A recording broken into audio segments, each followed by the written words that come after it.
नमस्कार। India debate में आप सबका स्वागत है। मैं हूं आशुतोष पाठक। मित्रों, ट्रंप लगातार एक के बाद एक चौंकाने वाले निर्णय ले रहे हैं और भारत के ऊपर लगातार वो अटैक कर रहे हैं और मैं समझता हूं कि ये अटैक ही है। अब आप इसे कोई दूसरा नाम दे दें, लेकिन इससे बड़ा अटैक युद्ध का भी नहीं होगा। भारत की आर्थिक भारत की ठीक कर लेना भारत की आर्थिक रीढ़ को तोड़ने की बात कर रहे हैं। पहले 25% की बात हुई, फिर बढ़ा करके 50% कर दिया। मीडिया में और अलग अलग सोशल मीडिया पे आपको अलग विवरण देखने को मिल रहे होंगे, लेकिन ये सबके मन में शंका है कि जिस मोदी और ट्रंप के बीच में इतनी गहरी दोस्ती थी, वो दोस्ती इतना आगे निकल जाएगी, इस कदर दुश्मनी में बदल जाएगी, इसकी कल्पना स्वयं कभी मोदी ने भी नहीं किया होगा और कभी ट्रंप ने भी नहीं किया होगा। ट्रंप और मोदी के बहुत ही शानदार रिश्ते थे और उन रिश्तों के पीछे दो बड़ी वजह थी। भारतीय मूल के जो राइट विंगर हैं, वो अमेरिका में जिस तरह से पिछले चुनाव में कैंपेन कर रहे थे, ऐसा लग रहा था कि वो मोदी का कैंपेन कर रहे हैं। अमेरिका में रिपब्लिकन पार्टी के उम्मीदवारों के लिए भारतीय मूल के 80-90% लोगों ने इस कदर खुल करके समर्थन किया, चुनाव में कैंपेन किया, ट्रंप के लिए रत जगा किया और वो इस बात को मान के चल रहे थे कि ये ट्रंप का कैंपेन नहीं है, ये मोदी का कैंपेन है। अगर ट्रंप अमेरिका फतेह करता है तो ये मान के चलिए कि मोदी अमेरिका फतेह करता है। भारतीय मूल के जितने लोग थे और खास तौर से राइट विंगर, वो जो इस कैंपेन को लीड कर रहे थे, तो उनके मन में सिर्फ और सिर्फ यही बात चल रही थी कि राइट विंग के फिलॉसफी को लेकर के ट्रंप साहब चलते हैं और राइट विंग के फिलॉसफी को लेकर के माननीय मोदी जी चलते हैं। तो दोनों सिर्फ दो बदन है, बदन सिर्फ दो है, लेकिन आत्मा एक है, विचार एक है। यही मान करके भारतीय मूल के 80-90% लोगों ने ट्रंप के समर्थन में अपनी सारी ताकत झोंक दी। मेरे बहुत सारे इंजीनियर्स मित्र हैं, मेरे बहुत सारे डॉक्टर्स फ्रेंड हैं, लॉयर्स हैं, स्टूडेंट हैं, जो वहां पढ़ाई कर रहे हैं और सब वहां के बहुत सारे ऐसे लोग हैं जो वोटर भी हो गए हैं, जो शॉर्ट टर्म के वीजा पर भी हैं, लेकिन उनको तो वोट डालने की स्थिति नहीं है, लेकिन जो वहां के निवासी हो गए हैं, जिनको ग्रीन कार्ड है, जो वहां वोट डालने की स्थिति में है और भारतीय मूल के हैं, मैं उन सब की जानिब से यह कह सकता हूं कि जिस दौरान चुनाव मतदान चल रहा था, मैं खुद भी ट्रंप के समर्थन में खड़ा था और उसका एकमात्र कारण था महामारी के को लेकर के ट्रंप के नजरिए को हम लोग समर्थन कर रहे थे और उस वक्त हमें अपनी सरकार से, मोदी जी से आपत्ति हो रही थी। मोदी जी के जो भी बिहेवियर थे महामारी के दौरान, उस पर हम लोगों को दुख था, तकलीफ थी और वो तकलीफ इसलिए थी क्योंकि मोदी जी बात को शायद समझ नहीं पा रहे थे और अपोजिशन के पूरे ट्रैप में फंसते चले गए मोदी जी। अपोजिशन को पूरी तरह से फार्मा लॉबी ने अपने कब्जे में कर लिया था और आपको याद होगा जब अरविंद केजरीवाल कह रहे थे कि फाइजर को यहां पर बुलाना चाहिए, मॉडर्ना को बुलाना चाहिए, लॉबिंग कर रहा था अरविंद केजरीवाल। राहुल गांधी कह रहे थे कि जल्दी से जल्दी वैक्सीन लाओ, सुप्रिया सूले कह रही थी कि वैक्सीन क्यों नहीं रोल आउट हो रहा है। और इन बातों को ट्रंप या तो समझ नहीं पाए या बहुत अधिक समझ लिए। मैं ऐसा क्यों कह रहा हूं? समझ नहीं पाए का मतलब मुझे ऐसा लगता है बहुत अधिक नहीं समझ पाए। अगर बहुत अधिक समझ लिए होते तो ये इस परिस्थिति में नहीं आते।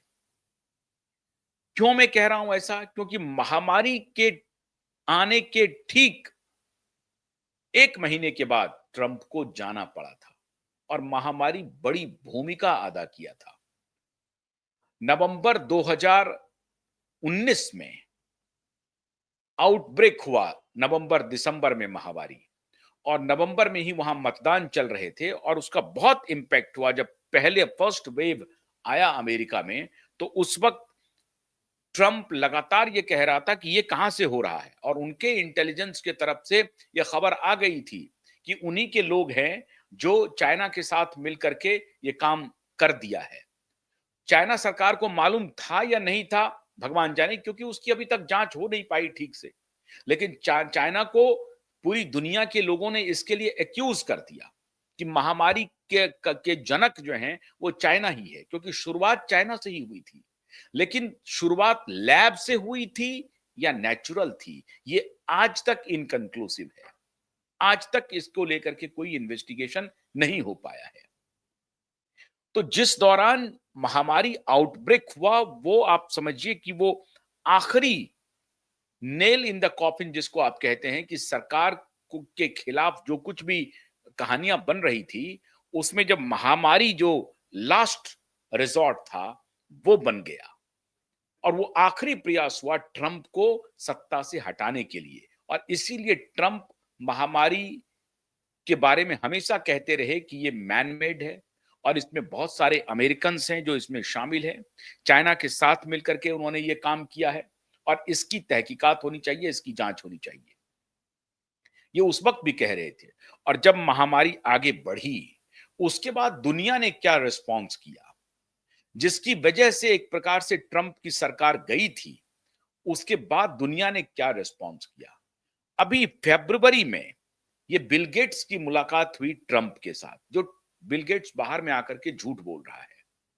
ट्रंप ने उसे धमकाया है, लेकिन बिल गेट्स बाहर में आके बोल रहा है कि नहीं नहीं, मेरी तो अच्छी बात हुई है, और मैंने उन्हें कहा है कि हम भी लाइफ सेविंग के लिए काम करते हैं, आप भी लाइफ सेविंग के लिए काम करते हैं, दोनों मिलकर के हम दुनिया के लोगों की जान बचाने की कोशिश करेंगे। सच बात यह है कि बाइडेन के जाने के बाद, ट्रंप के आने के बाद, पांच छह ऐसे रिचेस्ट लोग हैं अमेरिका के जिन्होंने घुटने टेक दिए ट्रंप के सामने।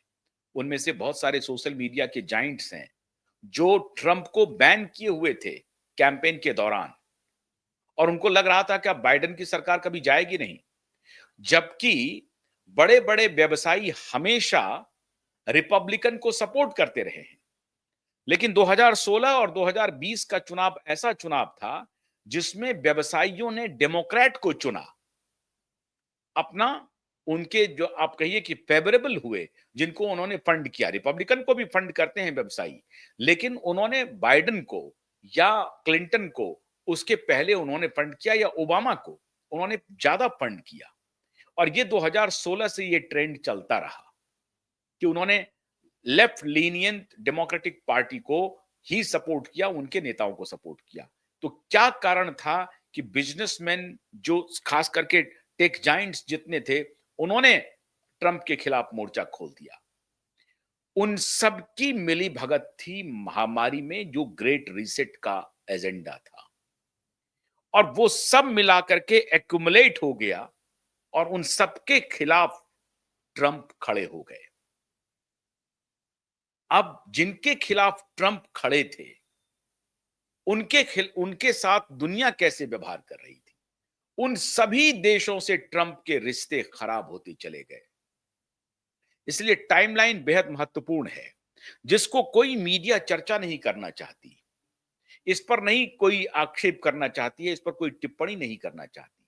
नवंबर दिसंबर 2019 और उसके बाद ट्रंप का जाना, और उसके बाद फिर महामारी में जो जो, जो कुछ भी हुआ, उसको पूरी दुनिया ने देखा। ऐसे लोगों के साथ फिर भारत का क्या रवैया रहा पिछले 4-5 वर्षों में? भारत का रवैया मैत्रीपूर्ण रहा और वो बड़ा बोन ऑफ कंटेंशन बना। वरना आप देखिए कि जब डोनाल्ड ट्रंप को मार्च में, जिसके बाद लोग कहते हैं कि महामारी लेकर के आए थे ट्रंप, बड़ा आक्षेप लगता है भारत सरकार के ऊपर कि मार्च 2020 में जब अहमदाबाद लेके गए मोदी जी ट्रंप को, जब पूरा एक प्रकार से शटडाउन हो रहा था, लॉकडाउन हो रहा था, तब मोदी जी इनको लेके गए हैं और ठीक उसके बाद भारत में महामारी का प्रकोप आना शुरू हो गया ट्रंप के लौटने के साथ ही। उसके पहले थोड़ा-थोड़ा शुरू हुआ था, लेकिन उसके बाद तो समझिए कि फ्लड गेट खुल गया। जो मोदी ट्रंप को अहमदाबाद में पूरा स्टेडियम घुमाते हैं, जो मोदी ट्रंप के लिए 2019 में इस तरह से कैंपेन में चले जाते हैं और मोदी के समर्थक अमेरिका में ट्रंप के लिए खड़े होते हैं और ट्रंप के समर्थक भारत में मोदी के लिए खड़े होते हैं, ये वाइस वर्सा चला। जो भी भारत के निवासी जो अमेरिका में रह रहे हैं इंडियन मूल के, उन्होंने खुल करके मोदी जी का समर्थन किया हर चुनाव में, मोदी के हर चुनाव में हर तरह से समर्थन किया, पैसे से समर्थन किया, फिजिकल समर्थन किया, टेक्नोलॉजिकल समर्थन किया, कैंपेन करके किया, हर तरह से किया। तो वो वर्ग जो ट्रंप को सपोर्ट कर रहा था और ट्रंप को इस बात का इल्म है कि मोदी के समर्थक हमारे साथ खड़े थे और इसीलिए ये दोस्ती स्वाभाविक दोस्ती थी। दोनों एक विचार को लेकर के बढ़ने वाले नेता हैं। वो भी अमेरिका को मेक अमेरिका ग्रेट अगेन कर रहे हैं और ये भी राष्ट्रवाद को लेकर के देश प्रथम, राष्ट्र प्रथम के नारे के साथ मोदी भी बढ़ रहे हैं। तो ये जो मित्रता थी, ये स्वाभाविक मित्रता थी। ये स्वाभाविक मित्रता में खलल कैसे पड़ा और फिर ये खाई कैसे बढ़ती चली गई कि आज ट्रंप मोदी की कुर्सी के पीछे पड़ गए हैं। मित्रों, बहुत सारे एनालिस्ट ये कह रहे हैं, मेरी बहुत सारे एनालिस्ट से बात हुई, वो ये आशंका व्यक्त कर रहे हैं कि ट्रंप एशिया में एक बहुत बड़ा रिस्क ले रहे हैं और उनकी नजर अब मोदी को कमजोर करने पर हो गई है। जो दोस्त थे, उनके साथ वो भरपूर दुश्मनी निकाल रहे हैं। इसलिए खाली ये नहीं कि मोदी और ट्रंप के बीच में जो संबंध है वो खाली आइडियोलॉजिकल जो संबंध था, उसके अलावा ऐसा क्या हुआ? जो लोग कहते हैं कि ट्रंप एक बिजनेसमैन है, एक रियल एस्टेट जायंट है, उनको पता है कि कैसे निगोशिएशन किया जाता है। तो पहले उसको घुटने पर लाओ, ऐसी शर्त रखो जिसे मानने में उनको दिक्कत हो, और फिर वो हमसे निगोशिएशन करने की स्थिति में होंगे। तो ये जो प्लेट तैयार किया है ट्रंप ने, उसके पीछे कहा जा रहा है कि ट्रंप चाहते हैं कि भारत अब स्टेबल नहीं रहे, क्योंकि अधिक स्टेबल भारत हमारे लिए खतरनाक है और इसके लिए जरूरी है कि मोदी को बाहर का रास्ता निकाल दिखाया जाए। मोदी बहुत लंबे समय तक सेवा दे चुके हैं और अगर मोदी इसी तरह से कंटिन्यू रहेंगे तो भारत एक मजबूत राष्ट्र के रूप में उभर जाएगा। क्योंकि अगर पॉलिटिकल स्टेबिलिटी होगी तो इकोनॉमिक स्टेबिलिटी भी आएगी और आर्थिक समृद्धि भी आएगी और भारत का आर्थिक रूप से समृद्ध होना हमारे लिए अच्छा नहीं है। अब एक तो ये बात है, दूसरी बात ये है कि उनको ये लग रहा है कि मोदी ने हमारे दुश्मनों के साथ अलायंस कर लिया, डेमोक्रेटिक लोगों के साथ अलायंस कर लिया और मोदी की जो मैशिनरी है उसमें वही सारे लोग हैं जो राइट विंगर नहीं है। और इसीलिए मैं बार बार उस वक्त भी महामारी के दौरान भी प्रधानमंत्री जी को आगाह करता था कि आप आग से खेल रहे हैं और आपको ट्रैप में फंसा लिया है। आज राहुल गांधी कह रहे हैं कि डेड इकोनॉमी है, राहुल गांधी अपना स्कोर सेट करेंगे। राहुल गांधी ट्रंप की आलोचना इसलिए करेंगे कि राहुल गांधी ट्रंप के समर्थन में नहीं थे, राहुल गांधी का पूरा कुनबा जब ट्रंप जीत करके आया, तो राहुल गांधी का जो कुनबा है, ये जो पूरा इकोसिस्टम है, उसमें मातम छा गई है। जी, पूरे तरीके से मातम में चले गए थे वो लोग। मातम मना रहे थे, हाय तौबा कर रहे थे, छाती पीट रहे थे। पूरा लेफ्ट लिबरल गैंग ट्रंप के आने से दहशत में थे। उनका सब कुछ बंद हो गया। उनकी जो फंडिंग हो रही थी माननीय सोरोस के तरफ से, गेट्स के तरफ से, अमेरिकी सरकार बाइडेन के तरफ से, यूएसएड के माध्यम से, वो सब रुक गया। तो जितना लेफ्ट लिबरल इको गैंग जो भारत में बाइडेन समर्थित थे या वहां के डेमोक्रेटिक पार्टी के समर्थक लोग थे, और वो सारे लोग जो मोदी के खिलाफ थे, वो सभी लोग ट्रंप के खिलाफ थे। वो उनको ये कहीं से भी अच्छा नहीं लग रहा था कि ट्रंप अमेरिका के राष्ट्रपति बन जाए।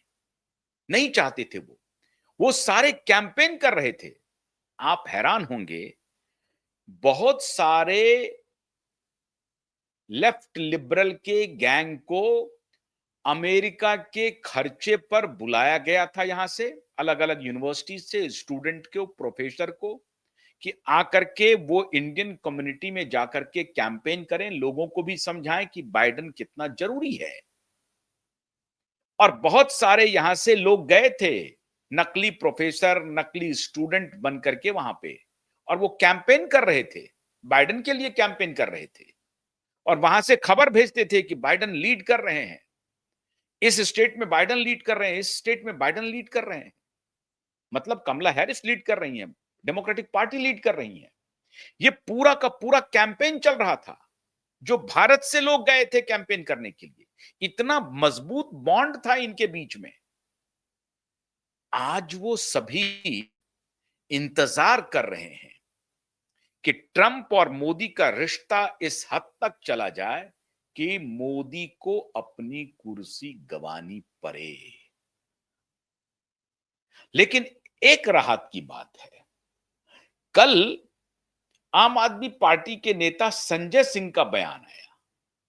पहली बार पिछले 11 वर्षों में पहली बार संजय सिंह ने बयान दिया कि ये ट्रंप पागल है और ट्रंप गलत कर रहे हैं भारत के साथ, और भारत इसके सामने झुकेगा नहीं।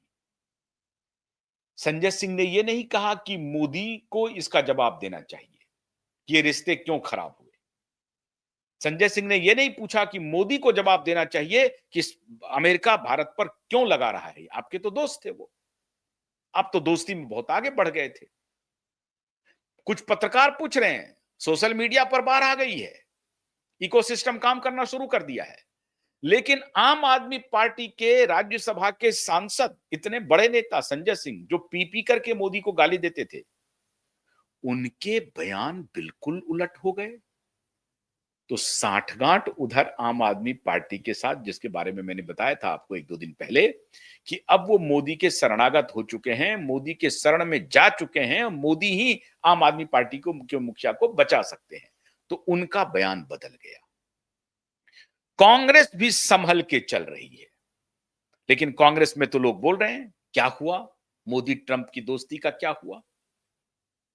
ये चाह रहे हैं कि भारत के साथ ऐसा ना रिश्ता हो जाए, क्योंकि जो भारतीय मूल के जो अमेरिका में रह रहे हैं, वो पूरे अमेरिका से नाराज हो जाए।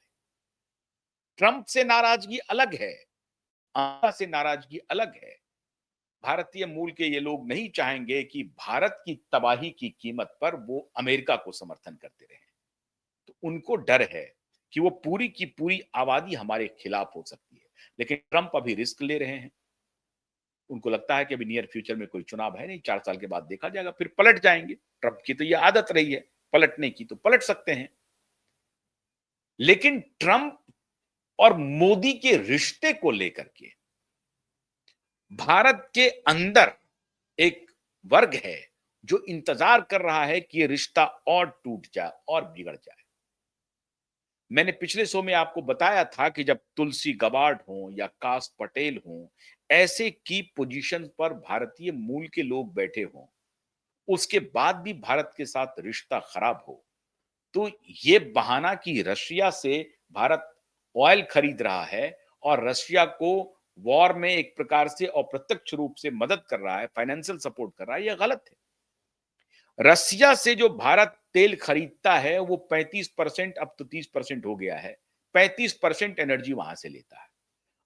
थोड़ा बहुत अमेरिका से भी लेता है, बाकी अन्य देशों से लेता है। और अभी ट्रंप को मालूम है कि भारत को एनर्जी की आवश्यकता है, तो रसिया से बोल दें कि आप एनर्जी मत खरीदिए, वरना हम आपको टैक्स लगा देंगे। और अभी प्रधानमंत्री कल से कहना शुरू किए हैं कि डेयरी प्रोडक्ट्स पे किसानों को लेकर के हम कोई समझौता नहीं करेंगे। बिल्कुल नहीं करना चाहिए आपको। लेकिन यह सवाल अभी भी बना हुआ है कि मुनीर को लंच पे बुला लिया, बांग्लादेश को एक तरफ से हवा दिए हुए है, इंटरनेशनली भारत को घेरने की कोशिश कर रहा है ट्रंप, और अब डायरेक्ट फ्रंट खोल दिया भारत के खिलाफ कि नहीं, आपको यह टैक्स देना पड़ेगा। 50% टैक्स बढ़ा दिया, मतलब सीधा डायरेक्ट वॉर कर दिया। ये इशारा किस तरफ कर रहा है? क्या भारत के कुछ लोग ट्रंप के साथ मिल गए हैं? क्या लेफ्ट लिबरल गैंग का कोई ट्रंप के साथ मिला हुआ है, जो मोदी की कुर्सी चाहता है, मोदी को इस स्थिति में लाना चाहता है जहां मोदी घुटने टेक दे? और अगर भारत की आर्थिक रीढ़ को तोड़ा गया तो उनको लगता है कि भारत घुटने टेक देगा। नहीं होगा ऐसा, भारत घुटने नहीं टेकेगा। लेकिन एक गहरी साजिश चल रही है। भारत के अंदर के लोग भी हैं और अमेरिकन इंटेलिजेंस के भी लोग हैं और ट्रंप के भी लोग हैं और पाकिस्तानी आईएसआई के लोग मिलकर के काम कर रहे हैं। मुनीर का आदमी काम कर रहा है, जिसके एजेंट हमारे हमारे पार्लियामेंट में बैठे हुए हैं।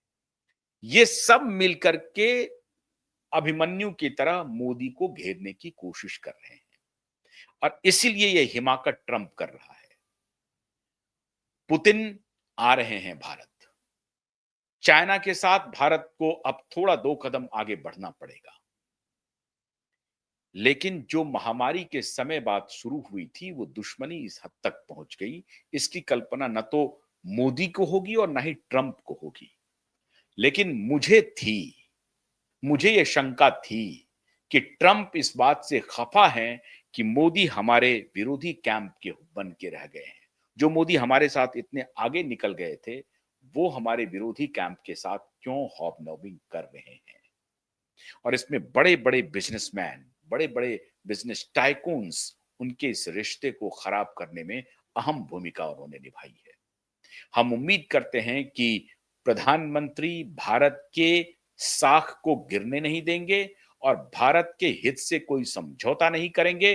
ट्रंप के सामने मजबूती से खड़े रहेंगे और कहेंगे कि आप दोस्त हैं तो अच्छे, और अगर आप दोस्त नहीं हैं, आप दुश्मनी निकालना चाहते हैं, दुश्मन बनना चाहते हैं, तो अच्छे।